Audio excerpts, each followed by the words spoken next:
Hi friends, welcome to my channel. Seasonal fruits అంటూ ఉంటారు. అంటే ఒక్కొక్క సీజన్లో ఒక్కొక్క ఫ్రూట్ మనకు దొరుకుతూ ఉంటుంది. మనం ఎండాకాలంలోకి వెళ్ళి మనకి అప్పుడు దొరకని ఫ్రూట్ కోసం అయితే ఎక్కడ కనిపించదు. అంటే సీజనల్ ఫ్రూట్స్ ప్రతి సీజన్కి ఫ్రూట్స్ అనేవి మనకు దొరుకుతూ ఉంటాయి. అవి మనం సీజనల్ ఫ్రూట్స్ కంపల్సరీ మనం తీసుకోవాలి. ఏ సీజన్లో దొరికే ఫ్రూట్స్ ఆ సీజన్లో మనం కనీసం ఒక 2-3 అయినా తినాలి. ఎందుకో తెలుసా? మన బాడీకి అవసరమైనవి మనం మామూలుగా రైస్ ఎంత తిన్నా కూడా ఫ్రూట్స్లో దొరికేవి మనకి రైస్ ద్వారా కానీ లేదంటే ఇంకా మనం విడివిడిగా తీసుకునే టిఫిన్స్ కానీ ఇందులో నుంచి మనకు రావు.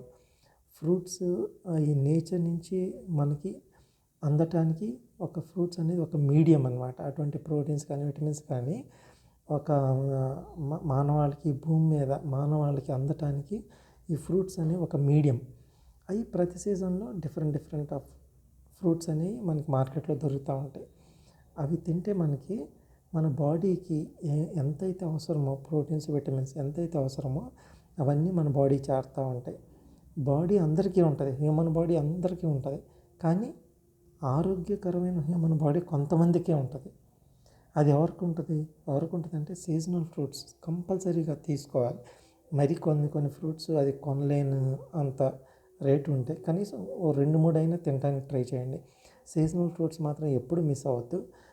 ప్రతి సీజన్లో దొరికే ఫ్రూట్స్ మీ స్తోమత అంత సహకరించకపోతే కనీసం ఒక 2-3 అయినా తీసుకోండి, కానీ మిస్ మాత్రం ఎప్పుడూ చేయొద్దు. అన్నం ఇవంత మనం వీటి ద్వారా మనం ఎంత డిపెండ్ అయినా కూడా అన్నం మీద ఫ్రూట్స్ నెగ్లెక్ట్ మాత్రం చేయొద్దు.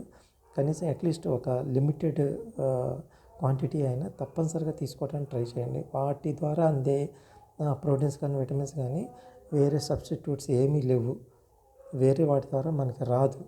కాబట్టి అవి నేచర్ మనకు ప్రసాదించిన వరంగా భావించి సీజనల్ ఫ్రూట్స్ కంపల్సరీగా తీసుకోండి. అట్లీస్ట్ లిమిటెడ్ క్వాంటిటీ అయినా తీసుకోవడానికి ట్రై చేయండి. నా వీడియోస్ కానీ మీకు నచ్చితే లైక్ చేయండి, షేర్ చేయండి, సబ్స్క్రైబ్ చేయండి.